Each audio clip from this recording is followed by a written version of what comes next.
Você já se perguntou como que funcionam os tratamentos em psiquiatria? Eu já me perguntei, tenho essa dúvida e trouxe, óbvio, a nossa psiquiatra para nos ajudar a compreender, então, como que esses tratamentos funcionam. Bem-vinda novamente ao nosso programa. Obrigada, Mari, pelo convite. Fábio, quando a gente pensa em doenças psiquiátricas, a gente precisa tratá-las. Doenças necessitam de um tratamento. E na psiquiatria, como que funcionam esses tratamentos? Então, Mari, muitas vezes as pessoas acham que o psiquiatra, né, eles têm aquele medo de ir no psiquiatra, porque vou chegar lá, vou sair dopada, né? Dopada, esse termo que usam muito. Esse medicamento vai viciar, eu nunca mais vou poder parar de usar, né? Vou ficar dependente. As pessoas usam muito esses termos, assim, quando se fala em psiquiatra ou em tratamentos psiquiátricos, né? Para começar, nem todas as doenças psiquiátricas vão necessitar de medicação.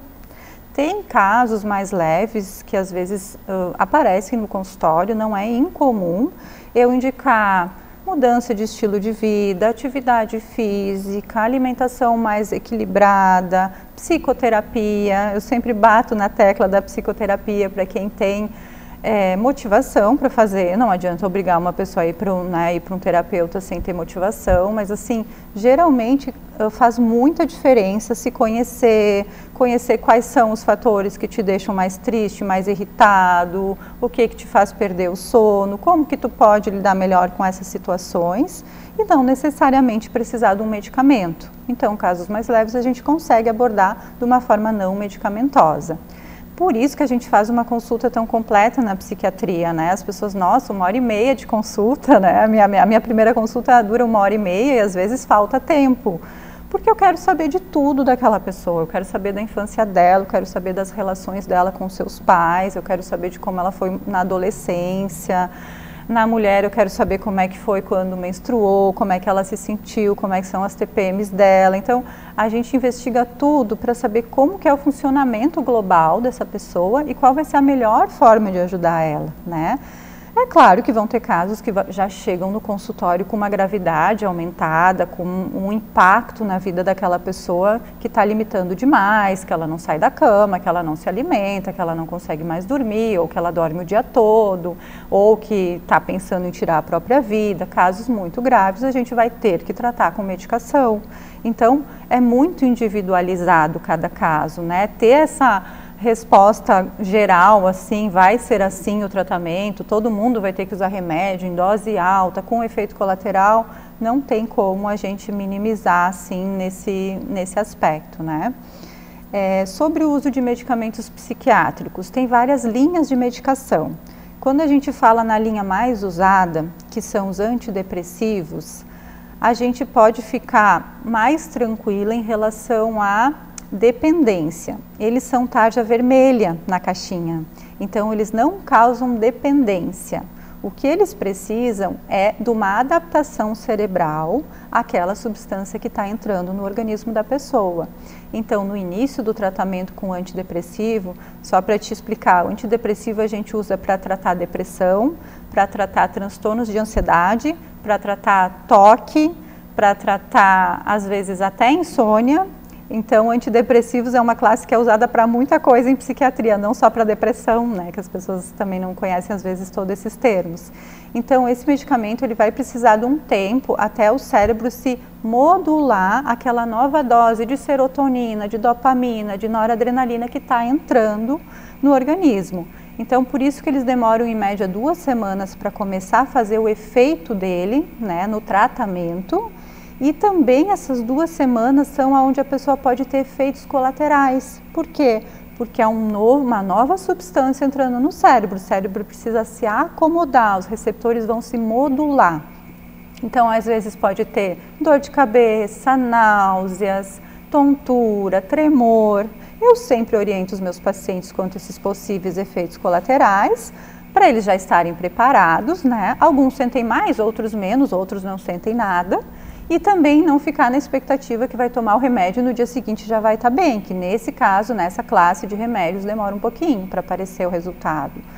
Quanto ao tempo de tratamento, né? Também cada caso é individualizado, a gente vai avaliar como estão os sintomas no momento, depois que passou 6 meses, depois que passou 8 meses, né? Mas em casos, por exemplo, que é o primeiro episódio de depressão, é uma depressão moderada, né? Que teve aí muitos impactos na vida, mas não chegou ao ponto de pensar em suicídio ou de ir para um caso mais grave. Geralmente a gente pensa de 6 a 8 meses depois que a pessoa teve uma resposta ao tratamento. Então tu vem lá, eu te prescrevo a medicação, demora aí 2 meses até que a dose se ajusta, até que tu tem, né, a resposta, eu já estou me sentindo melhor, estou mais motivada, estou com ânimo, estou dormindo melhor, não estou triste, os pensamentos estão mais de acordo com a minha realidade, né, porque a depressão deixa o pensamento mais negativo. Então, a partir dali a gente começa a contar 6 a 8 meses, se isso for da vontade da pessoa também, porque tem pessoas que dizem, agora que eu estou me sentindo muito bem, não sei se eu quero parar, pode ser que o ano que vem eu queira, esse ano vai ser um ano de desafios, vai ser um ano que pode ser que eu fique ansiosa de novo.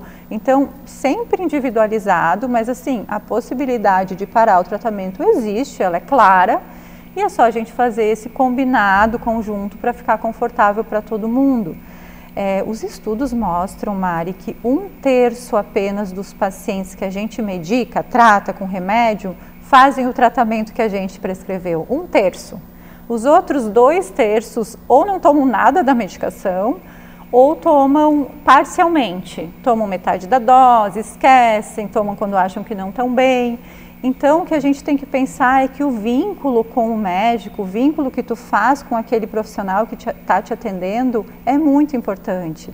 Porque se tu foi lá e tu sentiu que eu estou te escutando, que eu estou pensando em você, em todos os teus aspectos de vida, eu estou pensando nos efeitos colaterais que tu vai tolerar, os que tu não vai tolerar, eu estou pensando naquela medicação individualizada para o teu caso, nos teus medos, nos teus temores, provavelmente tu vai confiar mais que aquele tratamento vai dar certo e aí tu vai ter os resultados positivos do tratamento.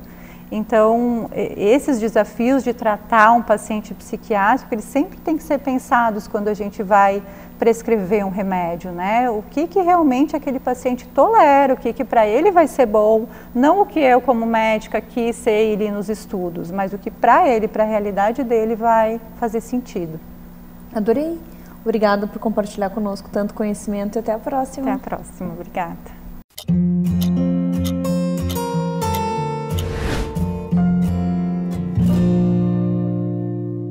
Agora a gente vai conversar sobre o acompanhamento do fisioterapeuta no pós-parto. E óbvio que eu trouxe a nossa fisioterapeuta maravilhosa, a Mi. Bem-vinda novamente. Obrigada, Mari. Obrigada. Meu amor, então conta para nós o que a gente precisa saber sobre essa situação.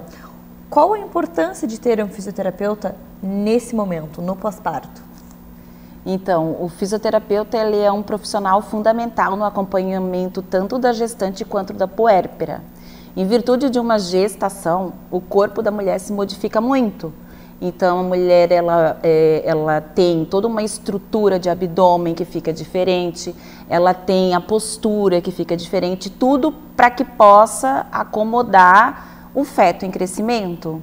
O que pode acontecer no depois, né? Que as puérperas tanto se queixam. Problemas relacionados à musculatura abdominal. Então, a diástase pós-parto ela é bastante comum e é uma queixa muito frequente das mulheres. Algumas podem ter perda de urina e isso não está relacionado somente ao parto normal, ao parto cesárea também, porque tudo vem em função desse aumento do peso na gestação, do abdômen, né, de toda essa estrutura que se modifica na mulher. Então, ela pode ter uma incontinência urinária, então ela vai rir, perde xixi, ela dá uma tossida, perde xixi, ou né, faz alguma atividade física e pode perder xixi. Então, são condições que levam ela a ter um desconforto, a ter uma alteração na qualidade de vida e a procurar um tratamento. Mas nem todas sabem que a fisioterapia pode ajudá-las e fazer com que elas tenham uma função abdominal melhor, né, uma função do assoalho pélvico melhor. Algumas podem ter dor na relação sexual, principalmente aquelas que passaram pelo parto normal. então isso pode dar alguma disfunção. Hoje tem muitas que fazem preparos no pré-parto com o fisioterapeuta e diminui a incidência de complicações no pós-parto. Mas muitas mulheres ainda têm algumas lacerações e isso pode trazer alguma dor no pós-parto quando ela vai iniciar a sua atividade sexual. Então o fisioterapeuta também pode trabalhar nessas disfunções sexuais.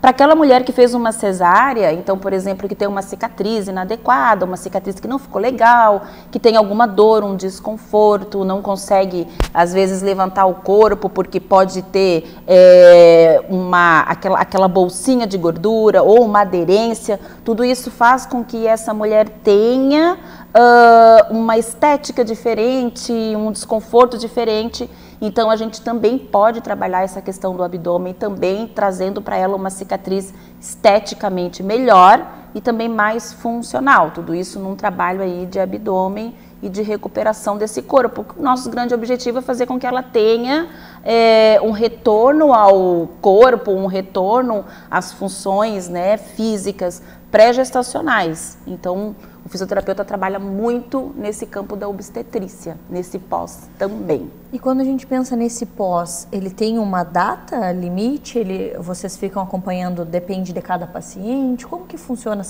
essa parte? Eu sempre falo assim, que a gente tem um mundo ideal e um mundo real. No mundo ideal, a gente tem uma gestante que fez o acompanhamento com o fisioterapeuta, e aí no parto ela também teve esse acompanhamento, já no pós-parto imediato, e continua fazendo uma reabilitação. Mas a gente sabe que a mulher, ela tem, após o parto, o bebê para cuidar, são muitas demandas, né? Então ela tem o dia a dia dela que modifica completamente, independente de ser o primeiro filho ou não. Né? Então tem essa mudança na vida dela. Então muitas mulheres acabam, vou dar um tempinho porque esses meus primeiros meses eles são dedicados a essa mudança de vida, eles são dedicados ao trabalho com essa estruturação nova da vida com o bebê e deixa um pouquinho para depois, o que às vezes é ruim, porque ela começa a ter disfunções, não percebe, quer dizer, ela percebe, mas ela não busca o fisioterapeuta e ela podia fazer isso antes. Então, a dica que eu dou é que busque o fisioterapeuta o quanto antes para poder ter uma vida sexual melhor, uma função no abdômen melhor, menos inchaços, né, mais conforto, um abdômen recuperando, cicatriz legal. E é isso aí. Então, o quanto antes, qualquer período no pós-parto, ela pode buscar o fisioterapeuta. E esse acompanhamento com o fisioterapeuta, ele dura quanto tempo, mais ou menos? A gente não tem um tempo, assim, Mari, para dizer, porque tudo depende da função. Então, cada atendimento que o fisioterapeuta faz, ele vai avaliar essa essa puérpera, ele vai fazer a avaliação e ele vai definir protocolos de assistência, ele vai definir como que vai ser o trabalho dele.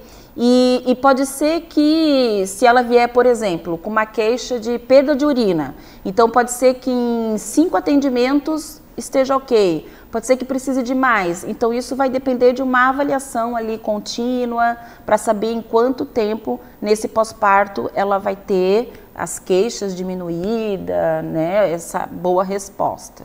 E quando a gente pensa em problemas futuros, você consegue fazer uma comparação para nós de uma mulher que não teve assistência no pós-parto, não fez absolutamente nada, só vida que segue, e de uma mulher que teve assistência, que teve ajuda de um profissional, de um fisioterapeuta ali.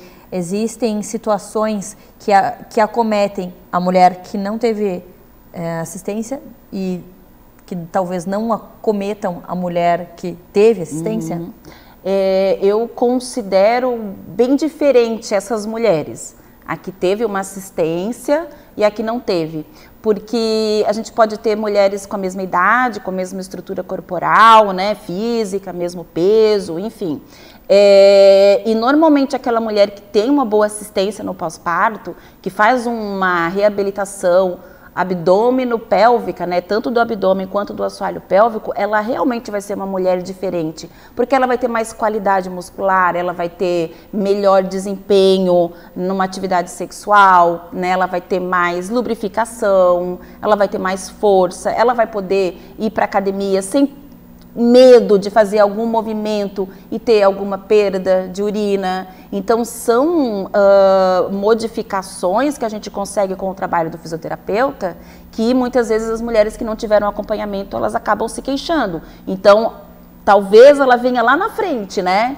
Naquele 1 ano, 2 anos, 3 anos, queixando-se de uma coisa que ela já tinha lá naquele início, naquele pós-parto imediato, naqueles meses do pós-parto, mas ela começa a perceber que isso vem atrapalhando o dia a dia dela e vai buscar lá na frente. Então, existe sim uma grande diferença, né, em relação a quem tem o trabalho da fisioterapia e não, né? Nossa, adorei. Obrigada por dividir conosco todas essas informações.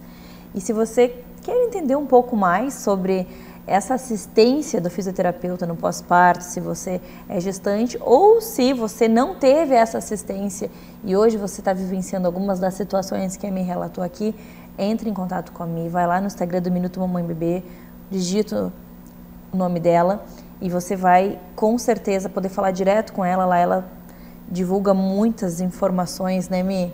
Sim. Queria que tu deixasse teu arroba para o pessoal te procurar e falar diretamente contigo. Então, meu Instagram é @Mirela Dias, Mirela com 2 L's, _ no final, e estou à disposição para quem quiser tirar alguma dúvida, conversar. Também faço atendimento no pós-parto e é isso aí. Eu acho que são muitos benefícios para serem quantificados e que podem proporcionar a vocês, mulheres de qualquer idade, em qualquer período, né? Verdade. Obrigada e até a próxima. Obrigada.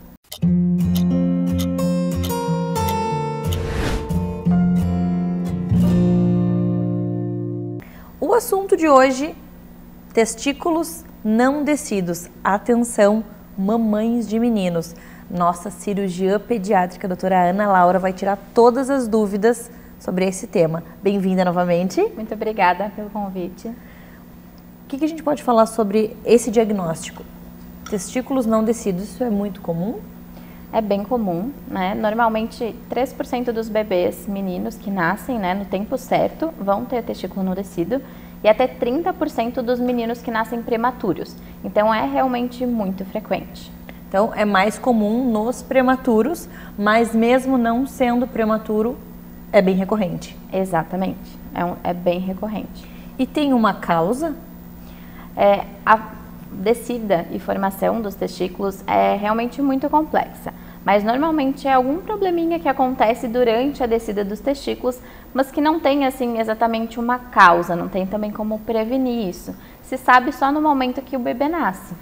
Então, o bebê nasceu, o médico vai examinar e percebe que o testículo não desceu. Pode ser um, pode ser os dois. E o que vem pela frente depois desse diagnóstico? Normalmente a gente aguarda até os 6 meses de vida, porque ele ainda pode ter uma descida espontânea logo depois que a criança nasce, principalmente nos primeiros 4 meses de vida. Mas se não desceu até os 6 meses, a gente precisa fazer cirurgia, precisa operar. E não tem nada para fazer durante esse processo para auxiliar nessa descida?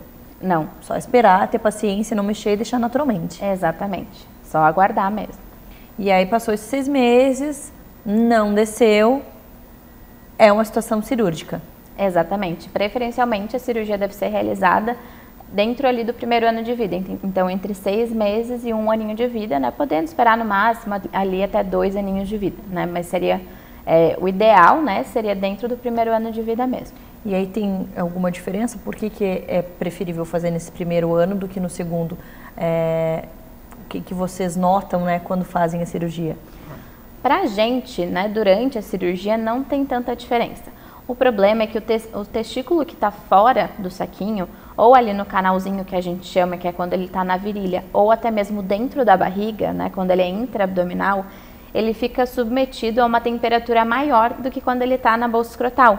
E isso é prejudicial para ele, né, para espermatogênese, né, então para a produção dos espermatozoides, e também porque ele começa a ter alterações histológicas que fazem com que o risco de câncer nesse testículo seja maior lá no futuro, normalmente entre a 3ª e a 4ª década de vida. Então também pode ter uma relação com uma infertilidade no futuro? Pode, né? Se é só um testículo que está fora do lugar, o risco de infertilidade ele é muito baixo porque tem um outro testículo que nasceu e se formou ali dentro da bolsa direitinho. Mas se são os 2 testículos que estão fora do lugar, o risco de infertilidade ele pode chegar até 50% dos casos, então ele é bem alto. E quando você, antes de submeter a criança, no menino, a essa cirurgia, existe algum exame de imagem para fazer a detecção de onde está o testículo? Ou é palpável? Como que funciona essa parte?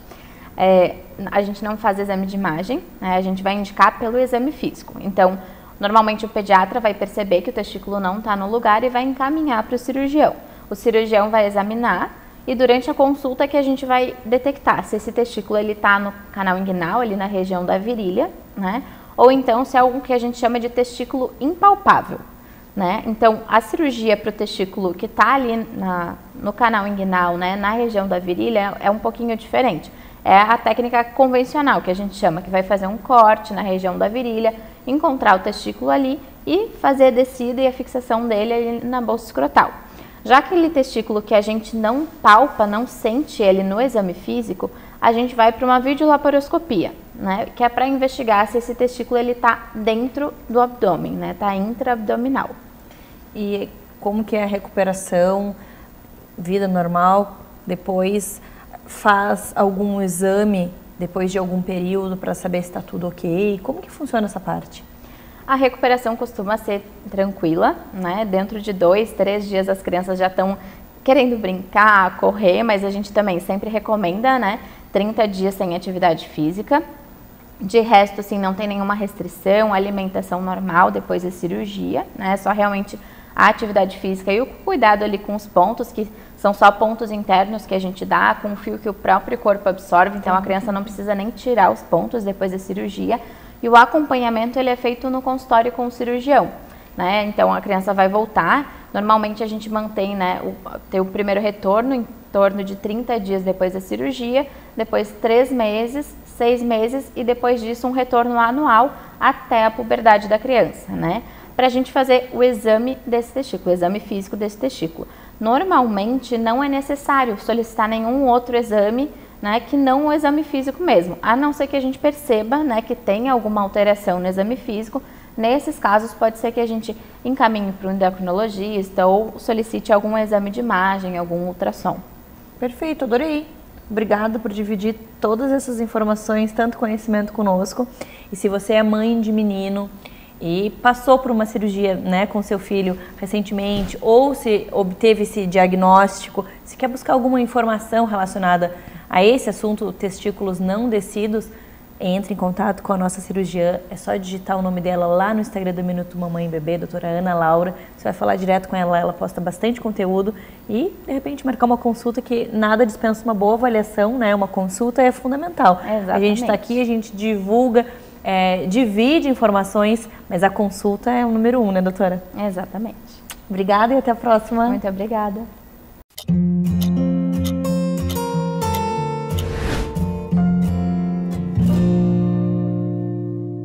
O assunto de hoje é o uso da cannabis na pediatria, um assunto polêmico, e hoje a gente veio aqui para conversar, trazer informação de qualidade sobre esse assunto, e óbvio que a nossa doutora maravilhosa Ana vai nos trazer todas essas informações. Bem-vinda ao programa. Muito obrigada, é um prazer estar aqui com você. Muito bom ter aqui com você. Então, para a gente começar, queria que tu apresentasse a tua formação, falasse um pouquinho quem é a doutora Ana, para a gente entender esse contexto para chegar aí no uso da cannabis na pediatria. Claro, é um prazer estar aqui. Meu nome é Ana Carla Morong, eu já sou formada há 3 anos. Desde então comecei a entender sobre a cannabis medicinal, né? Nós não temos essa matéria na faculdade, então é necessário um estudo à parte, né? E a cannabis medicinal ela pode ser usada em diversas doenças, né? Eu sou generalista, prescritora e acompanho diversos pacientes, desde idosos até crianças, que fazem uso e são muito beneficiados. Então, precisa ter um curso, precisa ter digamos assim, algo a mais, né? Cursos especializados pelo MEC, para poder realmente prescrever e acompanhar, porque precisa ter um acompanhamento de perto com esses pacientes.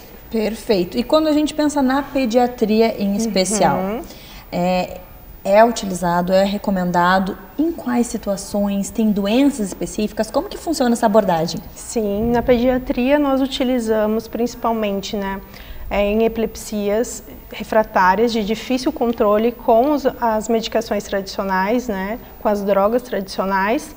Utilizamos para dor crônica, para enxaqueca, também pacientes oncológicos que estão, né, fazendo uso de quimioterapia, radioterapia, que sofrem com náuseas constantes, vômitos constantes. É algo que faz muita diferença na vida desses pacientes. E também, né, no TEA, que é o transtorno do espectro autista, TDAH, transtornos neurológicos, né, que alteram a motilidade, a questão da neuroplasticidade dos pacientes, no desenvolvimento neuropsicomotor principalmente. Também nós usamos os fitoterápicos. Mas antes de tudo é importante entender que todos nós temos um sistema endocannabinoide. Então, partindo desse conhecimento, né, nós temos receptores que respondem às moléculas CBD e THC, né, as substâncias CBD e THC que se ligam no nosso sistema endocannabinoide. E por isso que promove tanta alteração nessas doenças, nos sinais e sintomas dessas doenças, porque o sistema endocannabinoide ele promove equilíbrio, ele tem receptores, né, que promovem o equilíbrio no nosso organismo, tanto na parte do sistema nervoso central, quanto nas células, quanto na parte imunológica também, né? Então a gente consegue oferecer esse equilíbrio e tem diversas doenças como essas que eu falei que estão relacionadas ao desequilíbrio do sistema. Então a partir do momento que a gente inicia o acompanhamento desses pacientes, né, nós conseguimos avaliar e acompanhar essa evolução. Então nós programamos essa autorregulagem através dos fitocannabinoides. Olha só que sensacional. E como que como que se utiliza? Tem uma dosagem específica para cada pessoa? Como que é programado essa parte? Sim, essa é a parte mais importante, tá? Primeiro, ao iniciar o tratamento, precisa também iniciar mudanças do estilo de vida. Tá? A gente precisa passar e ensinar para esses pais, né, para os cuidadores, que essa criança precisa ter uma alimentação adequada, um sono adequado, porque tudo isso está relacionado ao sistema endocannabinoide. O sistema endocannabinoide ele é um modulador do sono, do apetite, da memória, entende? Então tudo isso está interligado. A partir do momento que o paciente tem indicação, né, para fazer o uso, pode ser um óleo, pode ser um gummy, tem várias abordagens, né, para oferecer para esse paciente. A gente acompanha ele e vê como que ele vai se desenvolver, né? Os sinais e sintomas vão diminuindo ou não, né? E tudo isso varia de acordo com cada paciente. Então, a questão do sistema endocannabinoide é individual, então o acompanhamento tem que ser muito de perto.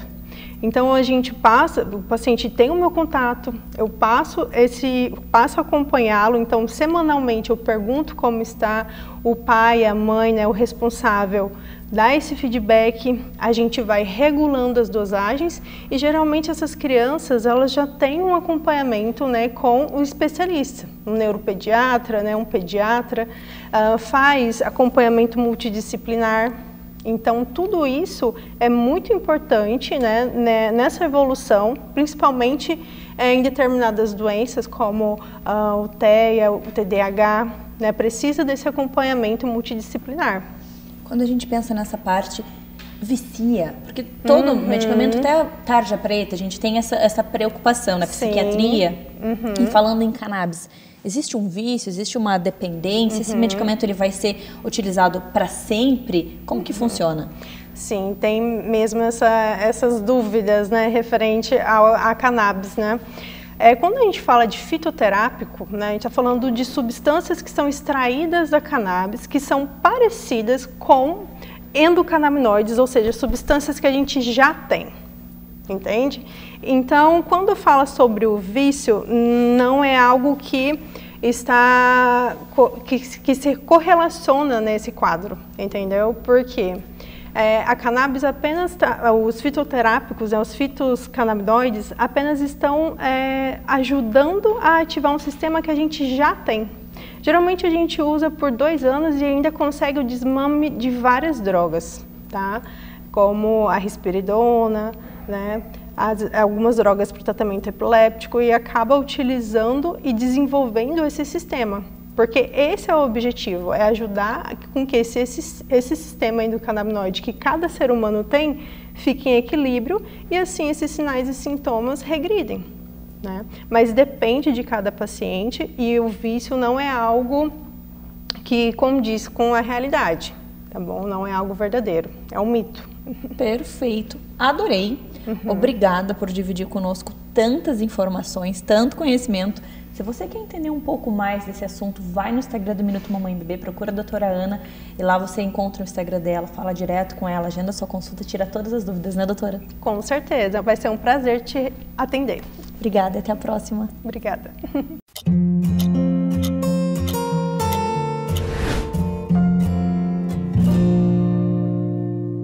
Tem alguém aí na sua casa que ronca? O assunto de hoje é ronco, com a nossa otorrino, a doutora Cris. Bem-vinda ao Minuto Mamãe Bebê. Obrigada pelo convite, Mariana. O que precisamos entender sobre o ronco? Por que algumas pessoas roncam, por que outras não?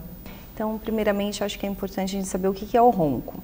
O ronco é uma obstrução da via respiratória, ou seja, é um ruído causado à noite, né, durante o sono, causado pela vibração do nariz e a garganta, onde o ar passa entre o fundo da narina e a garganta, indo até ali a laringe. Depois que o ar passa para a traqueia, pulmão, não vai roncar mais. Então, ronca na via aérea superior, nariz e garganta.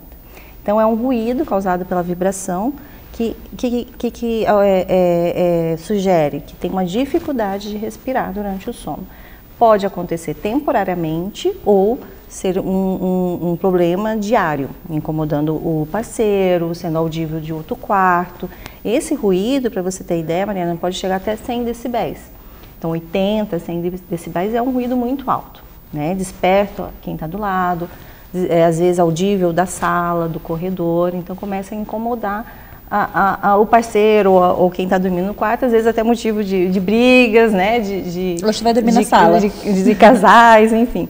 Mas é importante saber o que é o ronco. Então, é uma obstrução da via respiratória. Pode ser temporária, por uma crise de rinite, uma sinusite, né, um processo inflamatório viral, uma virose, um resfriado, ou diariamente, que é alguma coisa crônica, né, que aí a gente tem que investigar qual é a obstrução nesse nariz, nessa faringe, né, na hipofaringe, que é a parte de baixo da garganta.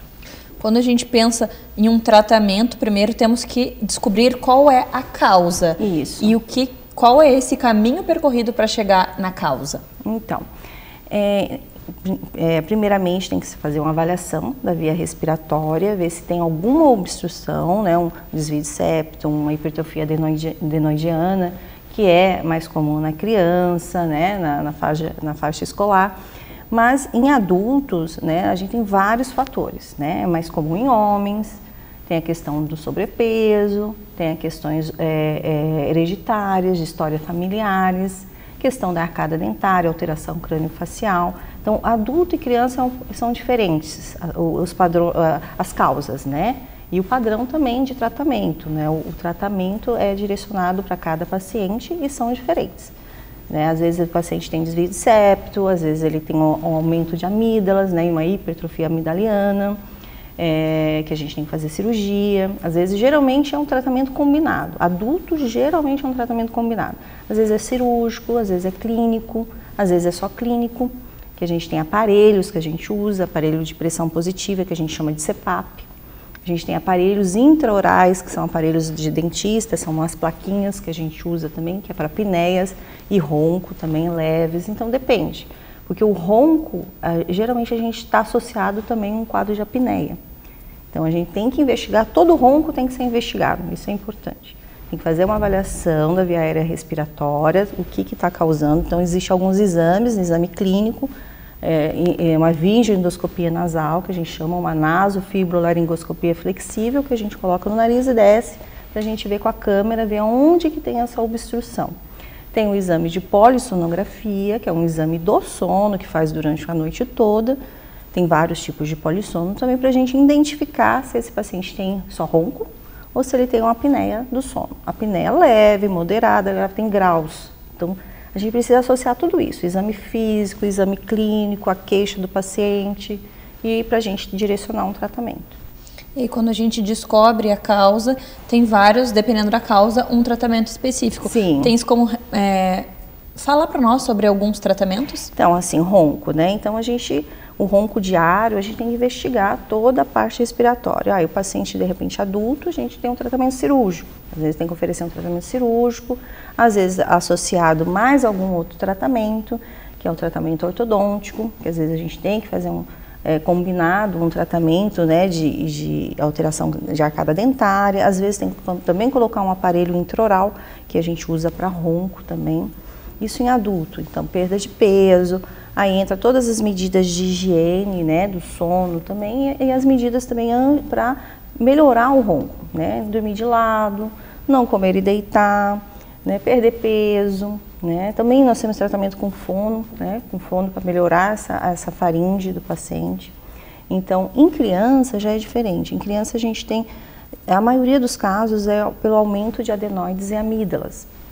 Então, em 90% dos casos, se o paciente ronca, a criança ronca diariamente, sono agitado, se mexe muito, às vezes tem outros distúrbios do sono associados, porque o sono é assim, o distúrbio do sono geralmente associa a outros distúrbios. A criança, então, às vezes tem um sono agitado, tem ronco, tem um bruxismo do sono, então a gente tem que ver toda ela e tratar. O tratamento geralmente nas crianças que têm ronco persistente é aumento de adenoide, amígdala e rinite alérgica. Também a gente não pode esquecer da rinite alérgica. Essas são as 3 mais comuns e mais importantes. Geralmente o tratamento é cirúrgico e tratamento também clínico, né, para rinite, fonoaudióloga, ortodontista também, porque às vezes tem uma alteração já de arcada dentária devido à respiração bucal.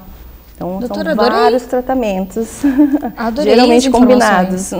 Adorei entender um pouco mais sobre esse assunto. Obrigada por dividir conosco tanto conhecimento, tantas informações e até a próxima. Obrigada também pela participação, pelo convite.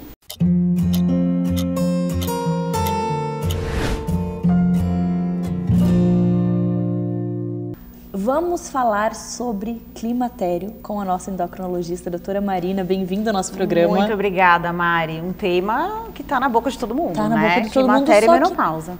As pessoas não têm tantas informações Não. e têm muitas dúvidas. Exatamente. Falam sobre isso, acho que é isso, acho que é aquilo, acho que estou entrando, então eu quero saber. Exatamente. Idade, os sinais, Então, tá bom. conta tudo para nós. Vou contar tudo para vocês. Bom, primeiro a gente tem que pensar que hoje a nossa expectativa de vida, né, tanto do homem quanto da mulher, é muito maior. Então a gente vive mais.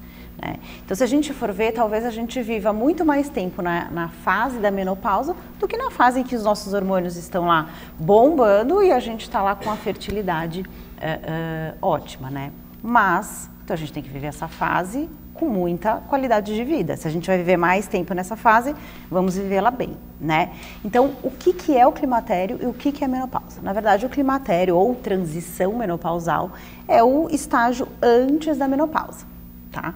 Então, ele pode durar ali até 8 anos antes da menopausa aparecer. E a menopausa, a gente chama que é um diagnóstico tardio. Por quê? Porque ele é dado 12 meses da ausência da menstruação. Depois de 12 meses, a gente fala, você está na menopausa. Mas os sintomas já começam até 8 anos antes. Então, a gente tem que se preocupar com essa fase. Por isso, muitas pessoas começam, eu acho que eu já estou entrando na menopausa, na verdade é o climatério. É o climatério. E são os sintomas ali. Então, para a gente dizer menopausa, 1 ano. 1 ano sem menstruar. E aí a gente está na menopausa, né, propriamente dita. Mas aí os sintomas, os temidos calorões, o ganho de peso, né, a oscilação do humor. Então, aquela mulher que parece que está naquela eterna TPM. Fala assim, eu nunca tive TPM, mas agora eu estou tendo, né? Então, isso também é sintoma da transição menopausal, do climatério.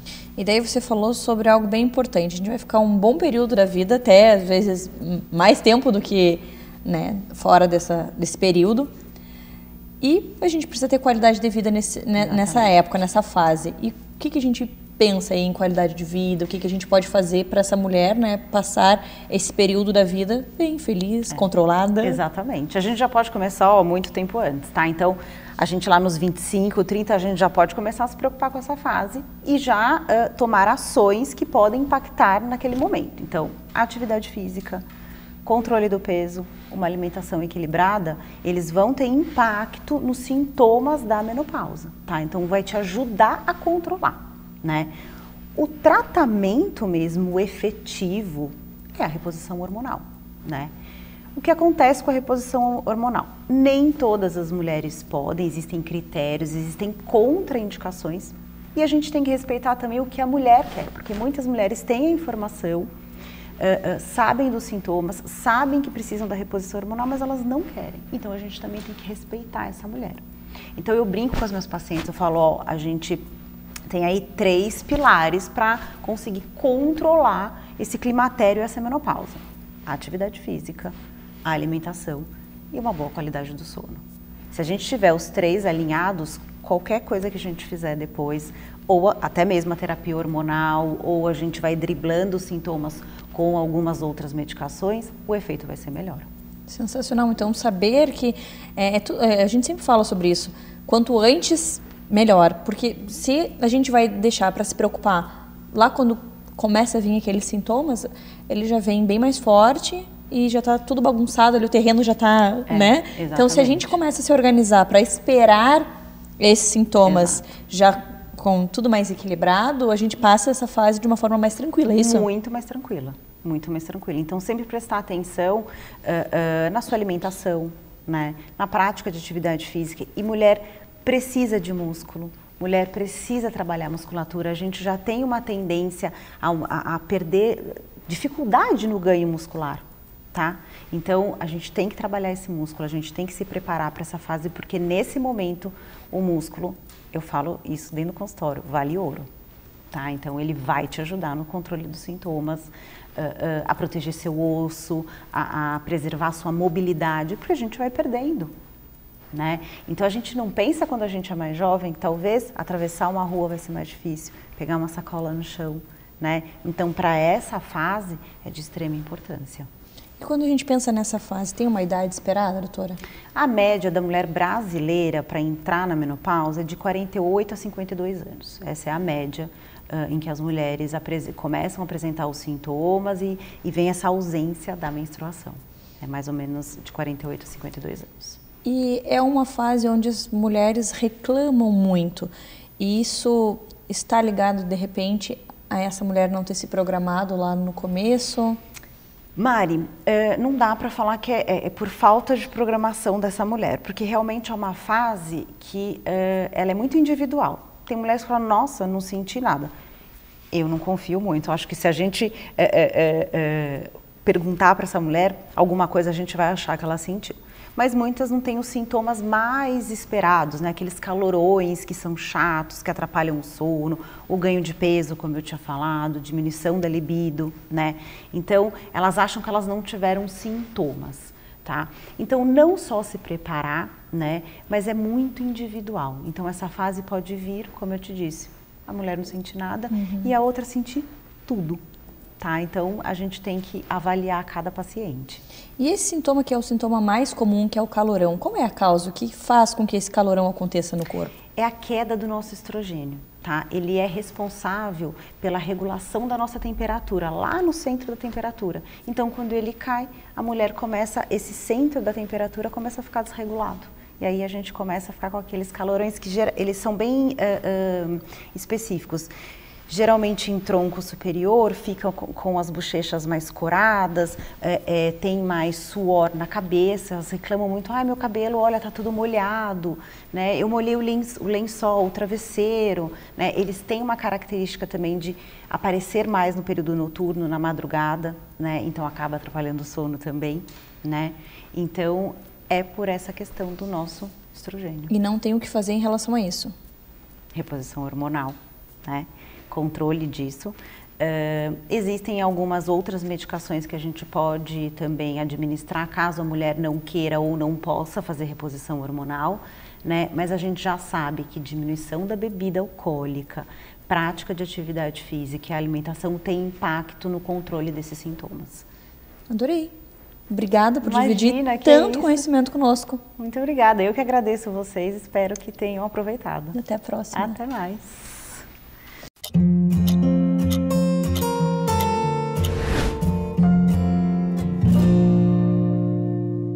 Cirurgia de mama e a amamentação.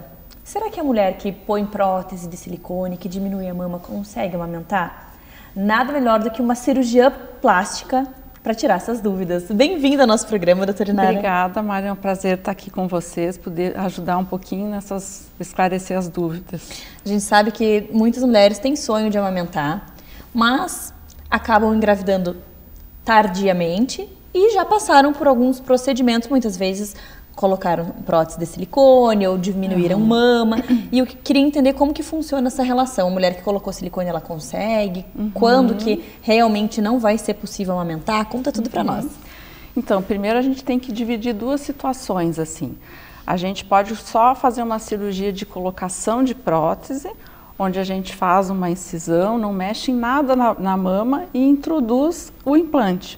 Então, a gente não mexe na estrutura da mama, não vai comprometer a parte glandular que vai ser requisitada para amamentar no futuro. Então, a chance de não conseguir amamentar por causa de uma prótese simples, que a gente chama, é muito baixa. Não vai ter uma repercussão ou uma dificuldade maior. Então, essa é uma das cirurgias mais feitas no Brasil e no mundo, que é a prótese simples, colocação de prótese, que vai atrapalhar muito pouco. Eventualmente, há casos assim que as pessoas podem falar que teve compressão da glândula ou que não conseguiu amamentar e tinha prótese, mas aí também não tem um estudo que vá comparar, por exemplo, se a pessoa já poderia amamentar ou se era uma dificuldade própria, assim, não tem como a gente poder fazer esse comparativo. E o outro grupo de cirurgias, de amamentação, se refere à questão da cirurgia, uma outra cirurgia quando se faz a abordagem de ressecção de tecido da mama. Quando a gente faz uma mamoplastia redutora, por exemplo, a gente vai lá, não coloca prótese, por exemplo, nem tem a ver com a prótese, tem uma mama muito grande e resseca uma grande quantidade de tecido. Então, essa mulher, como ressecou muita mama, ressecou glândula, ressecou tecido mamário, essa mulher tem chance de não conseguir amamentar. Não é sinônimo, fez a cirurgia, reduziu e não vai amamentar. Ainda assim ela pode amamentar. Não tem um número exato assim, porque isso tudo depende do tecido mamário, da própria genética da paciente, de quanto de tecido foi retirado. Então isso é diferente.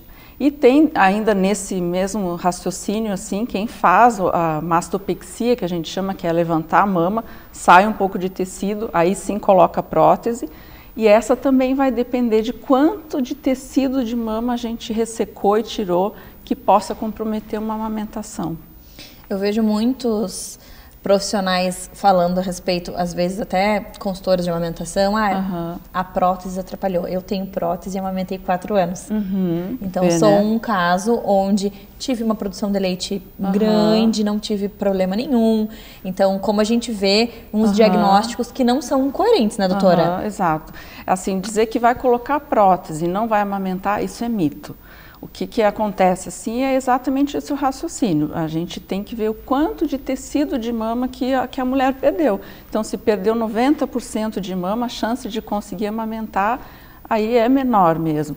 Então, até por isso que quando a gente vai operar, por exemplo, meninas muito novas, que já tem aquela genética de mama muito volumosa, muito grande, esse é um dos principais assuntos que a gente aborda.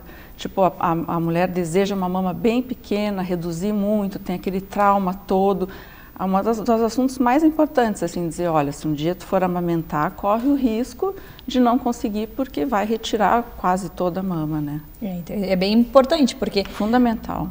Passa essa fase, assim, que não tem idade ainda para ser mãe, mas já sofre toda essa questão da estética, né?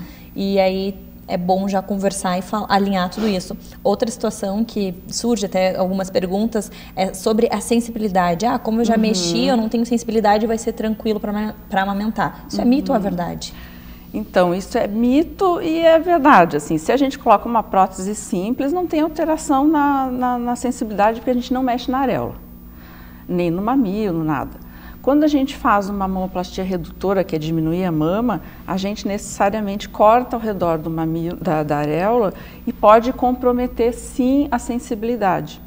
Essa sensibilidade, ela pode em até um ano retomar, voltar, ou parte dessa sensibilidade às vezes fica um pouco alterada. Mas também não é regra, porque vai depender bem como cortou, quanto cortou, como é que foi acomodado esse tecido. Então, assim, é mito dizer como uma regra, sabe? Dizer, olha, mexeu, não vai ter sensibilidade. Não, pode ter e muita sensibilidade ainda. Isso vai variar muito de acordo com o formato, com a mama, de qual cirurgia foi feita também. Então tem que ter muito cuidado assim com essas informações, porque às vezes a gente estereotipa, né? Faz não, botou prótese, não amamentou, mexeu na areola, não tem sensibilidade. Não é assim. Depende muito assim como é feita a cirurgia, a constituição da mama também, né? Cada caso é um caso, né? Cada individual. caso é muito individual. Então, isso que a gente sempre chama atenção, assim, também.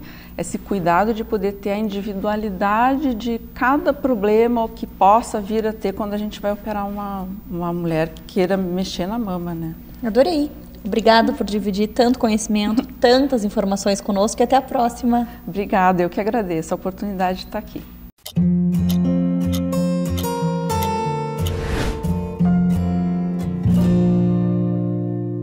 Agora nós vamos conversar sobre um assunto que muitas famílias buscam informações sobre. O tema é infertilidade e quem vai nos ajudar a entender um pouco sobre esse assunto é o nosso ginecologista, Dr. Felipe. Bem-vindo ao programa. Obrigado, Mariana. Obrigado pelo convite e pela insistência para que eu viesse aqui. Conseguimos, porque eu sei que vale muito a pena e tem muita informação boa para dividir com quem nos acompanha. Tenho certeza que vai ser muito legal. Então, para a gente entender, quando a gente chega nesse diagnóstico, qual é o caminho que essa família, que esse casal passa para ter esse diagnóstico de infertilidade? Então, primeiramente a gente precisa saber que o casal é infértil, então os dois precisam sempre ser investigados. Quando a gente considera um casal infértil? Em casais onde a mulher tem mais de 35 anos, a partir de 6 meses tentando, a gente já considera infertilidade. Já em mulheres com menos de 35 anos, a partir de 1 ano tentando, a gente considera infertilidade. E aí, então, o casal quer um bebê. Tá se programando, tá tentando, tá namorando e não tá conseguindo. Passou 1 ano. Então, foi até o ginecologista, vocês estão com dificuldade. Então, temos aí uma infertilidade. Qual é o próximo passo que vem pela frente para essa família? Então, muitas mulheres chegam querendo descobrir se são férteis ou não antes mesmo de tentar. E isso, infelizmente, a gente não consegue. Não é possível se dar um diagnóstico de infertilidade num casal que não está tentando. A partir de um momento em que chegou esse tempo e o casal não conseguiu engravidar, são pesquisados fatores de infertilidade, né? Existem fatores ovulatórios, por exemplo, mulheres com ciclos menstruais muito irregulares, que muitas vezes não ovulam, fatores masculinos, como alterações no espermograma, já fatores femininos como obstrução das tubas uterinas, endometriose, pólipos endometriais, miomas. Então, a partir do momento que esse casal chega, com uma própria anamnese a gente consegue descobrir alguns fatores e existem alguns exames complementares, né, como ultrassom, ressonância, a esterossalpingografia, que é um exame muito investigado, muito perguntado pelas pacientes como deve ser feito, que é para investigar a perviedade ou não das trompas. E muitas vezes até mesmo é necessário se realizar uma cirurgia, né, uma laparoscopia para se investigar se existe algum motivo que não foi descoberto só com exames de imagem. Então tem várias questões e cada pessoa vai apresentar uma situação, às vezes pode ter até mais de uma, né? Exatamente. E aí dependendo desse diagnóstico, do que se encontra, vem o tratamento. Exatamente. Então tratamentos diferentes também, doutor. Exato. Existem vários fatores que são levados em conta no momento de se definir o tratamento. Um deles, e que tem pesado cada vez mais hoje em dia, é a idade da mulher, né? Muitas mulheres estão deixando para engravidar mais próximo ou até mesmo depois dos 40 anos. E eu gosto muito de lembrar que a reserva de óvulos, a quantidade de óvulos, ela diminui a partir do momento embrionário da mulher. Antes de ela nascer, ela já está perdendo óvulos. E isso acontece todos os anos, independentemente de usar anticoncepcional, DIU, de menstruar, de não menstruar. É um fator genético de cada uma. Então, quanto mais tarde a mulher tentar engravidar, mais difícil. Primeiro, por fatores genéticos. Esses óvulos têm menor qualidade genética. E segundo, porque muitas mulheres têm uma queda uma queda mais intensa, digamos assim, dessa reserva de óvulos. Então, algumas mulheres com 35 anos já estão até entrando em menopausa. Então, elas têm uma reserva ovariana mais baixa mais cedo. Enquanto outras, até perto dos 40 anos, podem ter ainda uma boa reserva, mas muitas vezes esses óvulos têm uma baixa qualidade genética, o que acaba dificultando muitas vezes uma gravidez espontânea, né? Então, para eu entender, se a gente deixa muito para depois, passou dos 35, e a gente precisa de um tratamento, se vai precisar de um tratamento, fica ainda mais difícil.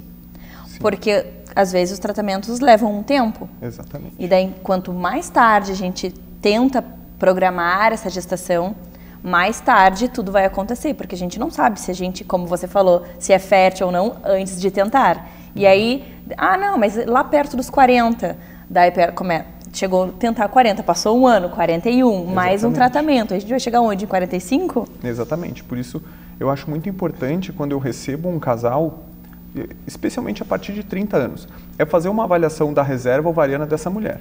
Aí a gente investiga os vários fatores de infertilidade que podem existir naquele casal e a partir da reserva e desses fatores se definiu o tratamento. Porque realmente, muitas vezes a paciente chega com mais de 40 anos e uma baixa reserva ovariana e tem indicação de fazer uma cirurgia, que depois dessa cirurgia ela vai precisar de um tempo muito grande para poder engravidar, muitas vezes a gente indica um tratamento, por exemplo, de fertilização in vitro, onde se retira o fator cirúrgico e essa mulher pode engravidar em menos tempo. Então é uma coisa a se pensar, especialmente em mulheres com idade mais avançada. Interessante. E quando a gente pensa nesse casal, a gente tem que pensar que existe uma mulher e um homem. E os dois precisam ser avaliados para a gente tentar chegar Exatamente. Na tão sonhada gestação. Porque às vezes a mulher, eu já fiz de tudo, mas o marido nem fez nada ainda. Exatamente. Sempre também na primeira consulta num casal considerado infértil, deve ser investigado um fator masculino, né? E o exame mais básico que se tem, que infelizmente muitos homens têm até preconceito em fazer, mas ele é extremamente necessário, é o espermograma, né? Muitas vezes eu explico para os casais, isso não vai te fazer menos homem, mais homem, não é essa a questão. A questão é que se vocês têm o desejo de ter um bebê, isso precisa ser investigado. Muitas vezes a mulher se submete a uma série de exames, desde a adolescência já, né? A mulher se cuida muito mais do que o homem. E aí no momento que o homem precisa fazer um exame, muitas vezes ele desiste ou não quer fazer, né? E é um exame extremamente importante. Não adianta eu descobrir numa mulher um fator tubário, por exemplo, a tuba está obstruída, uma endometriose, se realiza a cirurgia e aí depois da cirurgia se vê que o homem tem um problema de sêmen e já se perdeu muito tempo, muitas vezes, e é um problema que muitas vezes, infelizmente, precisa ser resolvido com fertilização in vitro. Então, tem sim, sempre que ser investigado o fator masculino, né? E outro ponto também que eu acho interessante da gente falar e abordar a respeito de mudanças no estilo de vida. Sim. Isso também tem uma relevância, né, doutora? Sim, com certeza. Peso ideal, atividade física, hábitos saudáveis, por exemplo, não fumar, praticar exercícios físicos, tudo isso é muito importante, né? Hoje em dia se coloca muitas vezes a culpa em outros fatores, né? Muitas mulheres, muitos casais, às vezes querem achar outros motivos para não conseguirem engravidar e, às vezes, sim, o fator dos hábitos de vida é muito importante. As mulheres chegam muitas vezes querendo tomar vitaminas e medicamentos que são divulgados na imprensa ou em estudos e não querem fazer o básico, que é ter uma boa alimentação, né? Existe muito a questão do ácido fólico, vitaminas e tudo mais, mas não é isso que vai fazer um casal engravidar, né? Não é simplesmente tu chegar lá, tomar uma vitamina e tu vai sair com o bebê no colo, muito longe disso, na maioria das vezes, né? Então, sim, hábitos saudáveis são de extrema importância. Adorei, obrigada por dividir tantas informações conosco.